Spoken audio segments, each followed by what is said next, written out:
الحمد لله نحمده ونستعينه ونستغفره ونؤمن به ونتوكل عليه ونعوذ بالله من شرور أنفسنا ومن سيئات أعمالنا من يهده الله فلا مضل له ومن يضلله فلا هادي له ونشهد أن لا إله إلا الله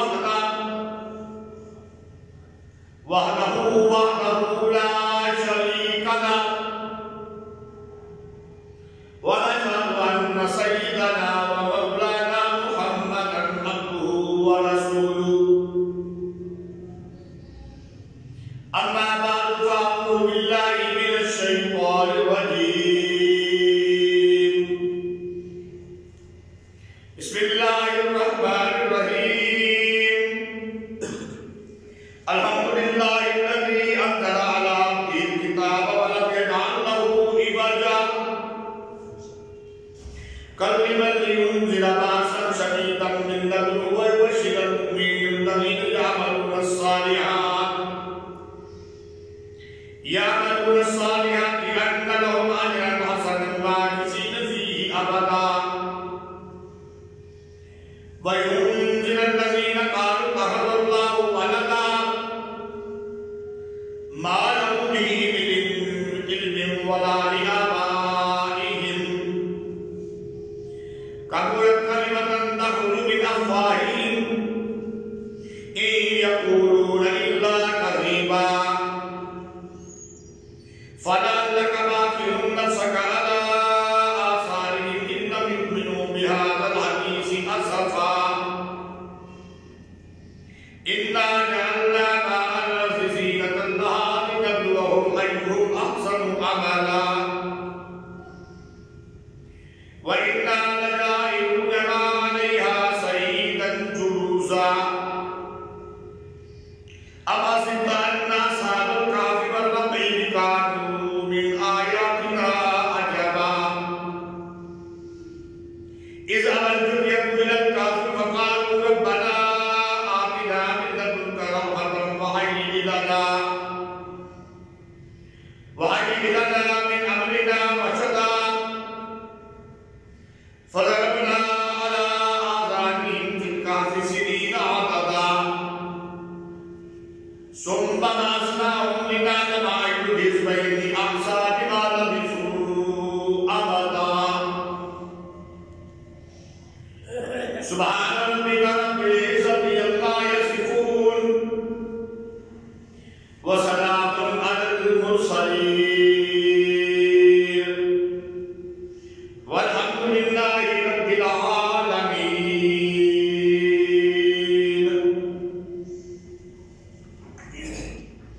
قابل صد احترام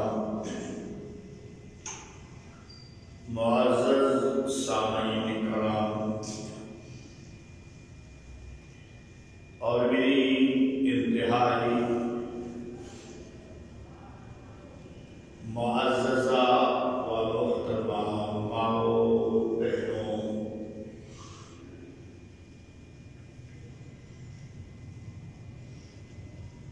پندرواں سپارہ سورۃ الکہف کا پہلا رکوع تلاوت کرنے کی سعادت حاصل ہوئی ہے۔ اللہ رب العزت سے دعا ہے، التجا ہے کہ اللہ تعالی مجھے صحیح بیان کرنے کی توفیق عطا فرمائے۔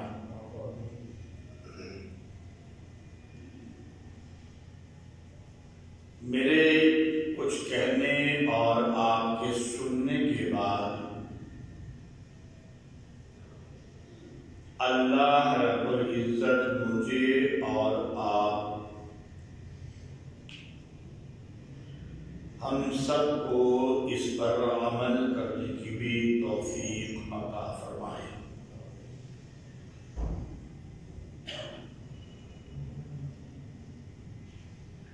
پھر بارگاہ رب ذوالجلال میں یہ بھی دعا ہے، التجا ہے،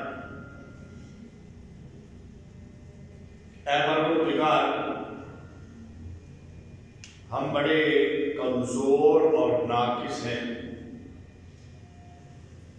اسی طرح ہمارے اعمال کے اندر بھی بڑی کمزوریاں موجود ہیں، لیکن تو بڑے فضل و کرم والا ہے، غفور الرحیم ہے، تو محض اپنے فضل و کرم اور رحمت کے ساتھ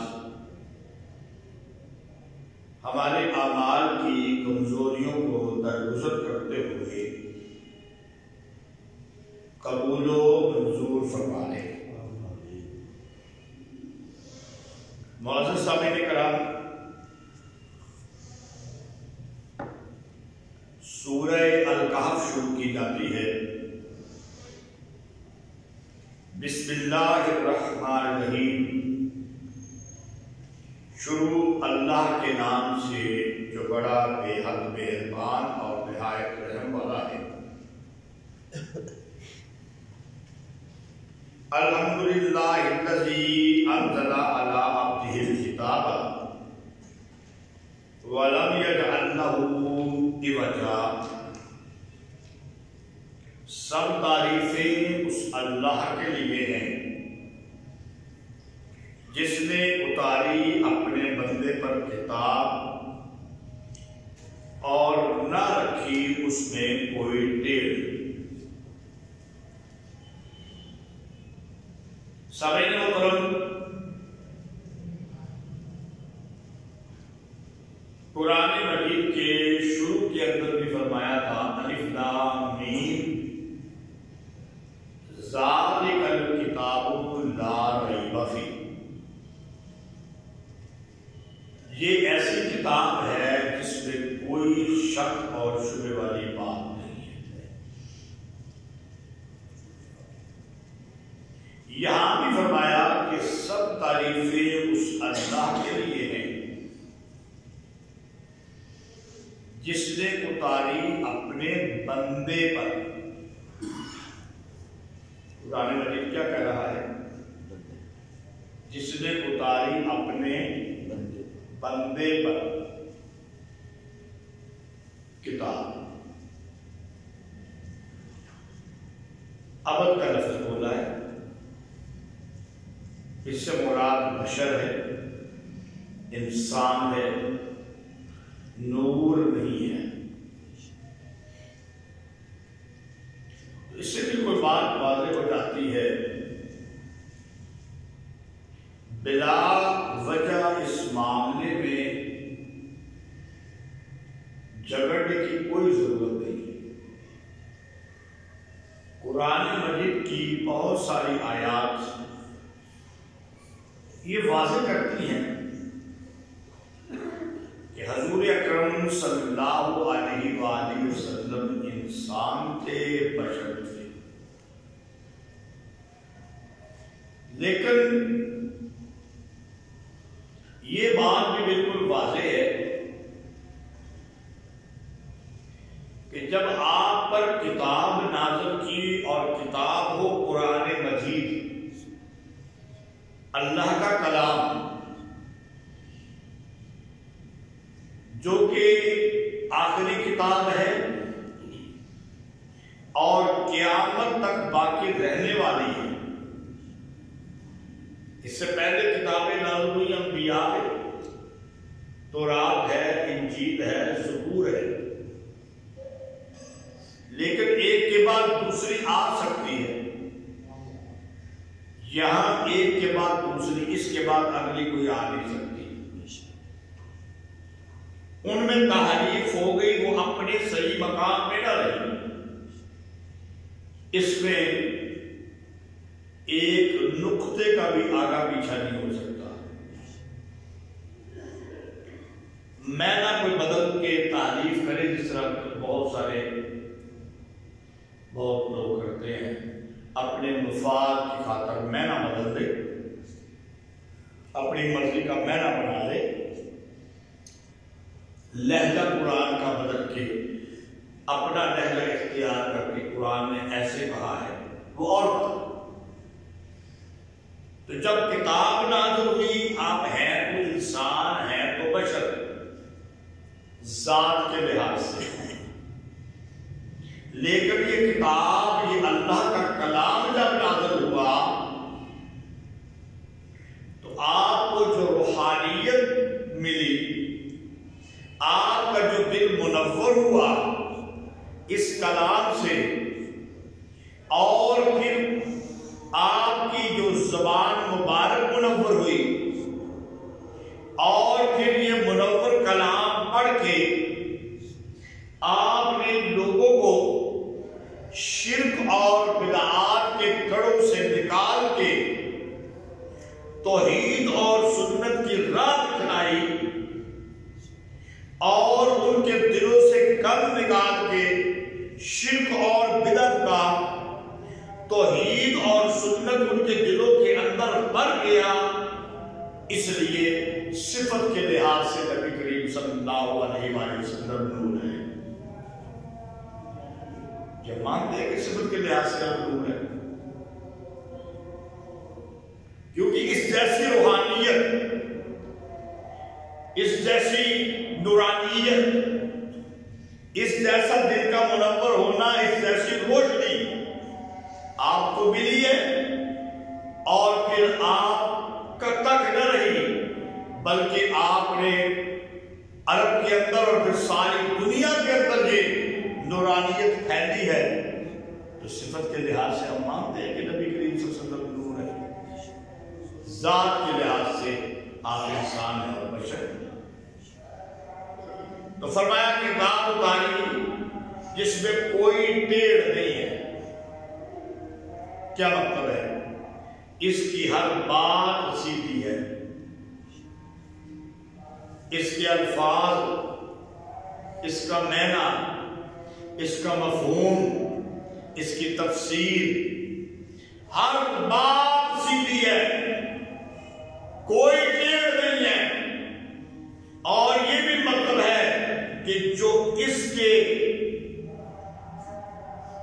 اندر بیان ہوا ہے، اس بیان پہ عمل کر کے اپنے عقیدے کو درست کرنے کا ایک اللہ کا بندہ بن جائے گا، اس کے لیے جنت کا راستہ بھی سیدھا ہو جائے گا۔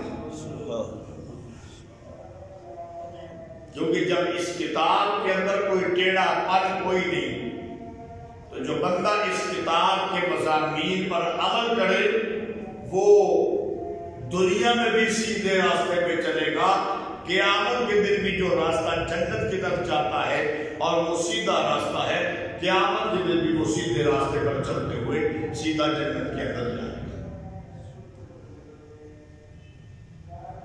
آگے فرمایا قریبا لینذر بأسا شدیدا من لدنہ ویبشر المؤمنین الذین یعملون الصالحات ان لهم اجرا حسنا۔ ٹھیک اتاری تاکہ ڈر سنا دے سخت آفت کا اللہ کی طرف سے، اور ایمان لانے والے اور اچھے کام کرنے والے کو خوشخبری بھی دے دے۔ دونوں چیزوں کو اکٹھا بیان کر، ڈرا بھی دے، یہ میرا محبوب میں نے اس پہ کتاب نازل کی، دو کام اس کے ذمہ ہیں۔ جو نہیں مانتا، جو عقیدہ درست نہیں کرتا، جو غیر خدا کی بندگی کرتا ہے، جو در در پہ دھکے کھاتا ہے، اس کو ڈراوے کہ اللہ کی طرف سے سخت عذاب آئے گا۔ اور جو مانتا ہے اور آپ کی بات پہ لبیک کہتے ہوئے صرف ایک اللہ کو پکارتا ہے، ایک اللہ کا در چھوڑ کے کسی کے در پہ سجدے نہیں کرتا، اور اعمال بھی اچھے کرتا ہے، اس کو خوشخبری دے دے کہ ان لہم اجرا حسنا، کہ ان کے لیے اچھا بدلہ بھی ہے. نہ ماننے والوں کے لیے سزا بھی ہے، ماننے والوں کے لیے اچھا بدلہ بھی ہے. ماکثین فیہ ابدا، اور وہ جو اچھا بدلہ ہے نا وہ کبھی ختم ہونے والا نہیں.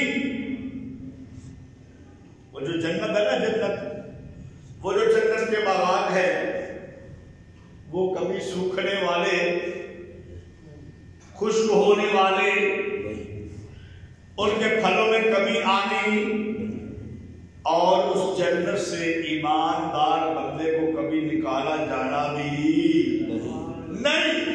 ماکثین فیہ ابدا، رہیں گے اس میں ہمیشہ.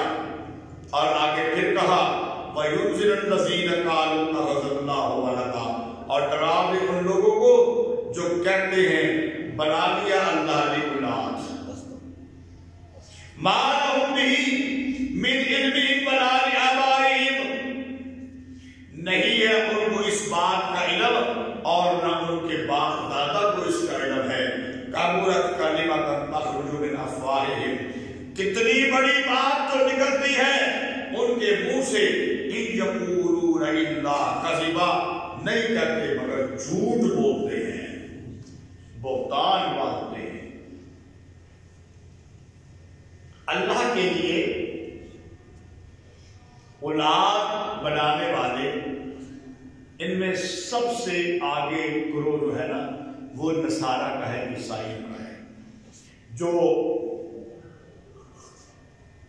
حضرت عیسیٰ علیہ السلام کو اللہ کا بیٹا کہتے ہیں. اور پھر یہودیوں کا گروہ ہے، سارے اگرچہ یہودی نہیں لیکن ان میں ایک فرقہ یہ ہے جو کہ حضرت عزیر علیہ السلام کو اللہ کا بیٹا کہتے ہیں. اور پھر مشرکین کا گروہ ہے جو کہ معاذ اللہ ثم معاذ اللہ فرشتوں کو اللہ کی بیٹیاں کہتے ہیں.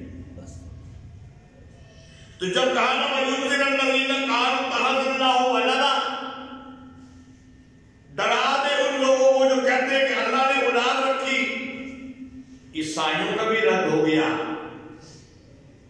کہ باز آ جاؤ، یہودیوں کا بھی رد ہو گیا، خبردار ایسی بکواس مت کرو. مشرکین کا بھی رد ہو گیا. فرمایا تمہیں اس بات کا علم نہیں ہے، اللہ تو ایک ہے، قل هو اللہ احد اللہ الصمد لم یلد ولم یولد ولم یکن له کفوا احد، اس کی کوئی اولاد نہیں. میں کبرت کلمۃ تخرج من افواہہم، بہت بڑی بات ہے جو نکلتی ہے ان کے منہ سے، بہت بڑی بات ہے. نہیں کہتے مگر جھوٹ بولتے ہیں، بہتان لگاتے ہیں، الزام لگاتے ہیں. اور کس پہ معاذ اللہ ثم معاذ اللہ، اللہ پہ الزام لگاتے ہیں، اللہ کے لیے اولاد بناتے ہیں. اللہ کو اولاد کی کیا ضرورت ہے؟ وہ رب ذوالجلال جو کن کہہ دے تو ساری کائنات بن جائے، جو کن کہہ دے تو آسمان بن جائے بغیر سکونوں کے، جو کن کہہ دے تو زمین بن جائے، جو کن کہہ دے تو پہاڑ بن جائے، جو کن کہہ دے تو سمندر دریا بن جائے، جال بن جائے، ہر چیز بن جائے. اس کو کسی مددگار کی ضرورت ہے؟ اس کے اندر کوئی کمزوری ہو سکتی ہے. اور قرآن مجید میں دوسرے مقام پہ آتا ہے جس کو سورہ البقرہ میں آیت الکرسی کے اندر لا تأخذہ سنۃ ولا نوم، اس کو نیند بھی نہیں آتی، اونگ بھی نہیں آتی، وہ تو ہر وقت جاگتا رہتا ہے. ہر وقت تمہاری بات، تمہاری دعائیں، تمہاری التجائیں سننے کے لیے تیار ہے، دن کا وقت ہو یا رات کا. اور تیرے ولی اور تیرے پیر اور تیرے مشکل کشا پتہ تو تب چلے نا جب رات کے 2 بجے جا کے دروازہ کھٹکھٹائے جس کو نذرانے دیتا تو، جس کی تعریفیں کرتا ہے،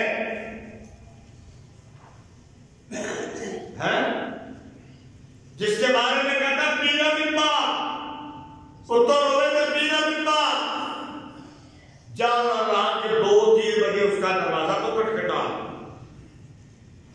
نیند سے اٹھ کے آئے گا اور تو کہے کہ میرا بیٹا بیمار ہے، پیر صاحب ذرا آ کے دمتے کر دو، اگر اس کے منہ سے گالیاں نہ نکلنے لگی تو مجھے کہنا، تینوں صبح ہوتی نظر نہیں سی آتی، میری نیند خراب کر دیتی ہے۔ یہ ہے تمہارے مشکل کشا۔ اور اللہ اکبر، حدیث کے اندر یہ بات آتی ہے، حضور اکرم صلی اللہ علیہ وآلہ وسلم نے فرمایا کہ لوگوں، رات کا جو آخری وقت ہوتا ہے نا، وہ اللہ بندوں کے زیادہ قریب ہوتا ہے۔ جو اس وقت اٹھ کے اللہ کو پکارے گا نا، اس کی دعا رد نہیں ہوگی، اس کی دعا رد تو تہجد کے وقت ہوتا ہے، اس کی دعا قبول کی جائے گی۔ اور رات کے آخری وقت کے اندر اللہ تعالیٰ کیا کہتا ہے؟ حدیث کے اندر آتا ہے، حدیث کے اندر آتا ہے، پیارے پیغمبر صلی اللہ علیہ وسلم نے فرمایا کہ اللہ تعالیٰ کہتا ہے بندے تو دعا کر، میں قبول کروں گا، تو بعد میں دوں گا، تو بخشش مانگ میں تیرے گناہوں کو معاف کر دوں گا۔ وہ رب ہے، اس رب کو کسی مددگار کی ضرورت نہیں۔ مسئلہ تو بیان ہو گیا، کھل کے بات واضح ہو گئی۔ اب آئیے اگلی بات کرتے ہیں۔ فَلَعَلَّكَ بَاخِعٌ نَفْسَكَ عَلَىٰ آثَارِهِمْ إِن لَّمْ يُؤْمِنُوا بِهَٰذَا الْحَدِيثِ أَسَفًا، بس شاید کہ تم گول ڈالے اپنی جان کو ان کے پیچھے کہ اگر وہ نہیں مانتے اس بات کو پچھتا کر۔ نبی کریم صلی اللہ علیہ وآلہ وسلم کو اللہ رب العزت نے کیا بنایا ہے؟ رحمت للعالمین۔ پیارے پیغمبر کا دل کرتا تھا کہ سارے کے سارے ایمان لے آئیں، سارے کے سارے جہنم کی آگ سے بچ جائیں اور جنت کے اندر پہنچ جائیں۔ فرمایا اے میرے محبوب، تو اپنی جان کو ہلکان نہ کر، تیرا کام ہے حق کو پہنچا دینا۔ کوئی مانتا ہے اس کی مرضی، کوئی نہیں مانتا اس کی مرضی، تو نے اپنی جان کو مصیبت کے اندر نہیں ڈالنا، ہلاکت میں نہیں ڈالنا۔ ان لوگوں کے پیچھے جو ایمان نہیں لاتے، ان کے لیے تو اپنی جان کو ہلکان کرے، نہ ایسے نہیں کرنا۔ اِنَّا جَعَلْنَا مَا عَلَى الْأَرْضِ زِينَةً لَهَا لِنَبْلُوَهُمْ أَيُّهُمْ أَحْسَنُ عَمَلًا، ہم نے بنایا ہے جو کچھ ہے زمین اس کی رونق، تاکہ جانچ لے لوگ کہ کون ان میں سے اچھا کام کرتا ہے۔ اے میرے محبوب، ہم نے تجھے نبوت بھی دے دی، تجھے رسالت بھی دے دی، یہ کتاب بھی نازل کر دی، معجزات بھی دے دیے، زمین اس کی رونق بھی بڑھا دی۔ ہم آزماتے ہیں نا کون اچھے کام کرتا ہے، کون مانتا ہے، کون نہیں مانتا۔ وَإِنَّا لَجَاعِلُونَ مَا عَلَيْهَا صَعِيدًا جُرُزًا، اور ہم کو کرنا ہے جو کچھ اس پر ہے چٹیل میدان۔ یہ زمین ہم نے بڑی رونق والی بنائی ہے، اس پہ پہاڑ ہیں، درخت ہیں، پودے ہیں، پھل ہیں، پھول ہیں، سبزیاں ہیں، بہت سارے رونق کی چیزیں ہیں، لیکن ایک وقت آئے گا جب قیامت کا وقت ہوگا، ہم اس زمین کو چٹیل میدان کر دیں گے، بالکل صاف کر دیں گے، کچھ بھی موجود نہ رہے گا۔ اب حسبت ان اصحاب الکہف والرقیم کانوا من آیاتنا عجبا، کیا تو خیال کرتا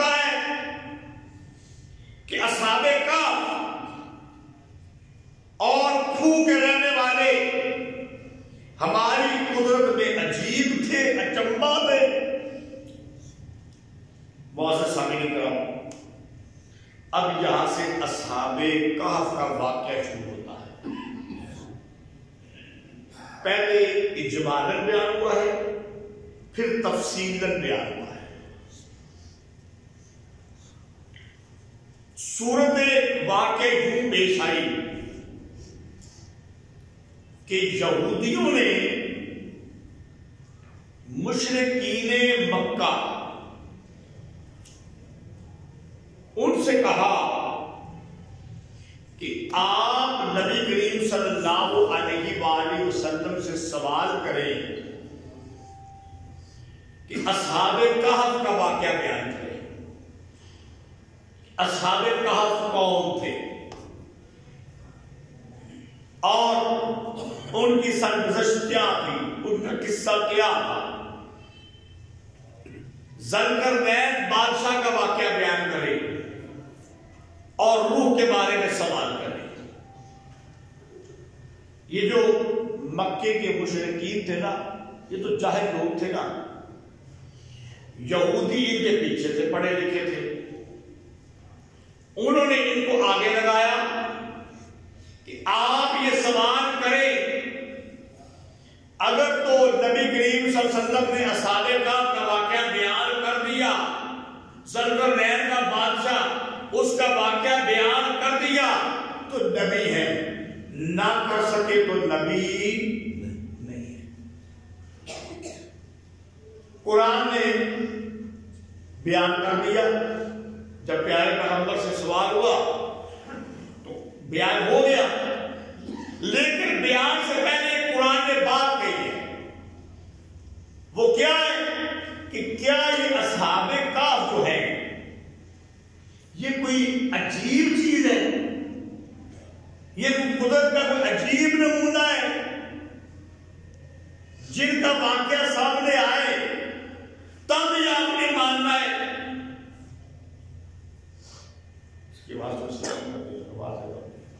علامہ شبیر احمد صاحب عثمانی رحمۃ اللہ علیہ لکھتے ہیں کہ بھائی یہ آسمان، یہ زمین، یہ چاند، یہ سورج، یہ ستارے، یہ پہاڑ، یہ دریا، یہ سمندر، یہ کہکشائیں، یہ فضائیں، یہ ہوائیں، یہ دریا کی مچھلیاں اور یہ پہاڑوں کے اندر رہنے والے جانور، یہ اللہ کی قدرت کے کتنے بڑے نمونے ہیں. اور پیارے پیغمبر صلی اللہ علیہ وآلہ وسلم جو معراج کے اوپر گئے وہ کتنا بڑا معجزہ ہے. ماننے کے لیے تو یہ بھی کافی ہے. جو پیارے پیغمبر کو راتوں رات آسمانوں پہ لے جا سکتا ہے تو وہ ایک چند آدمی جو ہیں جن کا واقعہ ہم شروع کرنے لگے ہیں تو وہ اس واقعے کو بڑی عجیب بات بنا رہے ہیں. یہ کوئی عجیب بات نہیں ہے. سب سے پہلے قرآن نے یہ کہا ہے کہ ام حسبت ان اصحاب الکہف والرقیم کانوا من آیاتنا عجبا، کیا تو خیال کرتا ہے کہ کہف اور کوہ کے رہنے والے ہماری آیتوں میں کوئی عجب، ہماری قدرتوں میں یا نشانیوں میں، ہماری آیتوں میں کوئی عجبہ تھے، اچنبہ تھے، عجیب تھے؟ نہیں. ایک بات. دوسری بات، یہاں پر دو لفظ بولے گئے ہیں، اصحاب الکہف والرقیم. اصحاب الکہف والرقیم. سوال ہوا ہے اصحاب کہف کے بارے میں. یہاں پر کیا کہا گیا؟ کہف والرقیم. کہف والے اور کوہ والے. بعض لوگوں نے یہاں پہ سمجھا ہے کہ یہ دو جماعتیں ہیں، اصحاب کہف اور ہیں، رقیم اور ہیں. لیکن اکثر مفسرین کی رائے یہ ہے کہ یہ ایک ہی جماعت ہے، دو جماعتیں نہیں ہیں. یہ کیا ہے؟ ایک ہی جماعت ہے، ایک ہی واقعہ ہے، دو گروہ نہیں. اصل بات یہ ہے کہ کہف جو ہے نا یہ غار کو کہا جاتا ہے. چونکہ یہ غار میں گئے تھے جیسے آگے بیان ہوگا، اس لیے ان کو کہف کہا تھا. اور رقیم جو ہے نا اصل میں ہوا یہ تھا کہ جب یہ لوگ غائب ہو گئے نا، جب یہ لوگ غائب ہو گئے تو بادشاہ نے جو تحریر کرنے والے بادشاہ کے منشی ہوتے ہیں نا، ان کو کہا ان کے نام، بلدیت اور پتہ لکھ کے نا ایک تختی تیار کر کے نا وہ رکھ دو، شاید کسی وقت وہ ظاہر ہوں ہیں سامنے آ جائے تو ان کے نام پتے سامنے ہو، پتہ چلے کہ ان کی کیا حالت ہوئی ہے، وہ کہاں رہے ہیں، کہاں سے آئے ہیں، کیا انہوں نے کیا ہے۔ تو یہ اصل میں مرقوم سے ہے، ان پر لکھا گیا، مرقوم کہتے ہیں جس پہ لکھا گیا، ان پر ترتیب لکھی گئی تھی، اور وہ مرقوم یہ رقیم ہے کہ ان کے نام لکھ کے چونکہ خزانے کے اندر جو مال بیت المال وغیرہ ہوتا ہے یا جو محفوظ کرنے کی حکومت کی جگہ ہوتی ہے وہاں پہ رکھے گئے تھے، اس لیے یہ ایک ہی جوان ہے۔ نمبر 2 بات آگے قرآن کہتا ہے اِذْ أَوَى الْفِتْيَةُ إِلَى الْكَهْفِ فَقَالُوا رَبَّنَا آتِنَا مِن لَّدُنكَ رَحْمَةً وَهَيِّئْ لَنَا مِنْ أَمْرِنَا رَشَدًا۔ جب جا بیٹھے وہ جوان پہاڑ کی کھو میں، کہاں کھو میں، کہنے لگے اے رب ہمارے، دے ہم کو اپنی طرف سے بخشش اور عطا کر ہم کو ہمارے کام میں درستگی۔ معزز سامعین کرام، یہاں پر بعض مفسرین یہ کہتے ہیں کہ یہ چند جوان تھے اور دقیانوس بادشاہ کا نام تھا، جو اس وقت وہاں پہ کیا تھا، بادشاہ تھا، اس کا نام کیا تھا، دقیانوس، وہاں کے رہنے والے تھے اور غالباً روم کا علاقہ تھا۔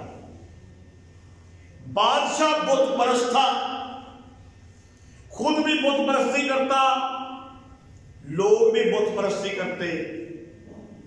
ان نوجوانوں کو اللہ نے عقل دی، سمجھ دی کہ یہ ہمارے ہاتھوں کے تراشے ہوئے پتھر کے صنم آج بت خانے میں خدا بنے بیٹھے ہیں۔ انہوں نے کہا ان کو تو پوجنا نہیں چاہیے۔ اب یہ آئے بادشاہ کے پاس، بادشاہ کو کہا کہ تم یہ جو بت بنا بنا کے لوگوں کو بتوں کی عبادت پہ لگاتے ہو، ہمیں یہ بات پسند نہیں ہے، ہمیں یہ بات پسند نہیں، ہمیں اس کی کوئی دلیل دو، کوئی سمجھا دے صحیح سمجھ، اس کی کوئی سند اللہ تعالیٰ کی طرف سے کوئی دلیل کو دے۔ بادشاہ کو آ گیا غصہ، لیکن علامہ شبیر احمد صاحب عثمانی، علامہ ابن کثیر لکھتے ہیں کہ بادشاہ نے ان کی جوانی پہ ترس کھایا، بادشاہ نے ان کی جوانی پہ ترس کھایا، چاہتا تو یہ تھا کہ ان کو پھانسی دے دے، لیکن کہا نہیں بھائی، حالی میں تو ان کو سزا نہیں دیتا، تم جا کے نا سوچو، اپنے اوپر غور کرو، میرے مقابلے کے اندر نہ۔ استاد العلماء شیخ التفسیر والحدیث حضرت مولانا قاضی عصمت اللہ صاحب، اللہ ان کی قبر پہ کروڑوں رحمتیں نازل، وہ اس واقعے کو اس طرح بیان کرتے تھے کہ یہ سارے اکٹھے اس طرح ہوئے کہ پہلے ایک جس نے اس عمل کو ناپسند کیا نا، وہ جا کے ایک گاؤں سے، شہر سے باہر نکل کے نا ایک درخت کے نیچے بیٹھ گیا اور اللہ اللہ کرنے لگا۔ ایک دو دن بعد ایک اور آ گیا، اسے بیٹھا، یہاں پہ ایک بندہ بیٹھا ہوا ہے، وہ بھی اس درخت کے نیچے بیٹھ گیا، پھر ایک اور آ گیا، پھر ایک اور آ گیا۔ یہ آگے بیان ہوگا کہ یہ کتنے تھے۔ یہ جب سارے اکٹھے ہوئے نا، پہلے تو آپس میں بولے نہیں کہ پتہ نہیں، پہلے نے سمجھا کہ دوجا آیا، پتہ نہیں میرے پڑھنے سے آیا، پھر تیسرا آیا، چوتھا آیا، آخر ان کی آپس میں گفتگو ہوئی بھائی میں تو یہاں پہ کسی مقصد کے لیے آیا، تو کیوں آیا؟ اس نے کہا تو کیوں آیا؟ اس نے کہا تو کیوں آیا؟ پھر آپس میں ان کی بات کھل گئی۔ والد محترم رحمۃ اللہ علیہ اس طرح اس کو بیان کیا کرتے تھے۔ پھر انہوں نے کہا کہ ہم تو سارے اکٹھے ہیں ایک ہی بات پہ، اور وہ ایک بات کیا ہے کہ اللہ کے سوا مشکل کشا کوئی، ہم سارے اکٹھے ہیں۔ جب ہم سارے اکٹھے ہیں اور بادشاہ ہم کو پھانسی دینا چاہتا ہے تو ہمیں یہاں سے نکل جانا چاہیے۔ کیوں؟ یا تو بادشاہ کہے گا کہ ہم میرے دین پہ آؤ، وہ اب ہم نے ماننا، بولو نہیں ماننا، اور نہ مانا تو پھانسی چڑھ جائیں گے۔ ہم کو یہاں سے نکل جانا چاہیے۔ پھر وہاں سے یہ نکلے، وہاں سے یہ فَضَرَبْنَا عَلَىٰ آذَانِهِمْ فِي الْكَهْفِ سِنِينَ عَدَدًا، اور پہاڑ کے اندر گئے، وہاں پر ایک غار تھی، اس غار کے اندر چھپنے کے لیے بیٹھے۔ وہاں پہ مشورہ کیا کہ ہم میں سے ایک بندہ جایا کرے اور جا کر بازار سے کھانا لے آیا کرے اور ہم کھا لیا کرے، یہاں پہ رہ کے اللہ کی عبادت کرتے ہیں اور آگے دیکھتے ہیں ہوتا کیا ہے ہمارے ساتھ۔ قرآن کہتا ہے فَضَرَبْنَا عَلَىٰ آذَانِهِمْ فِي الْكَهْفِ سِنِينَ عَدَدًا، پھر تھپکی دے دی ہم نے ان کے کانوں پر غار کے اندر کئی سال۔ یہ کئی سال کی بات انشاءاللہ تفصیلی واقعہ آئے گا بیان۔ کئی سال کے لیے ان کو سلا دیا، وہ سو گئے، وہ وہاں پہ سو گئے۔ ثُمَّ بَعَثْنَاهُمْ، پھر کئی سالوں کے بعد ہم نے ان کو اٹھایا، لِنَعْلَمَ أَيُّ الْحِزْبَيْنِ أَحْصَىٰ لِمَا لَبِثُوا أَمَدًا، ہم نے ان کو اٹھایا تاکہ معلوم کریں دو فرقوں میں سے کس نے یاد رکھی کہ کتنی مدت یہ ٹھہرے۔ مفسرین لکھتے ہیں کہ جب ان کو اٹھایا گیا نا کئی سال بعد، جو آگے انشاءاللہ تفصیلات آئیں گی، اگر آپ وقت پہ آتے رہے تو آپ سن لیں گے، لیٹ آتے رہے تو آپ کی مرضی ہے۔ تو کئی سال کے بعد جب یہ اٹھے اور ایک بازار کے اندر گیا، اس وقت وہ بادشاہ مر کھپ گیا تھا، وہ کئی سال گزر چکے تھے، نیا بادشاہ آ چکا تھا، اور موت کے بعد اٹھائے جانے پر دو فریق بن چکے تھے شہر۔ کچھ لوگ کہتے تھے کہ موت کے بعد اٹھایا جانا ہے، کچھ کہتے تھے کہ موت کے بعد دوبارہ اٹھایا نہیں جانا۔ ہم نے ان کو سلانے کے بعد کئی سال بعد اٹھایا، اور ہم چاہتے تھے کہ ان کا واقعہ سامنے آئے، جو کہتے ہیں نہیں اٹھایا جانا ان کو سمجھا دیا جائے کہ اللہ اتنے 100 سال سلانے کے بعد اٹھانے پر قادر ہے۔ تو اللہ نے چونکہ یہ بات ظاہر کرنی تھی، اللہ نے ان کو پھر 309 سال بعد، آگے تفصیل کے اندر آئے گا، اللہ تعالیٰ نے ان کو اٹھایا۔ اب یہ اجمالی واقعہ پہلی 4 آیات یا 5 کے اندر بیان ہو چکا ہے۔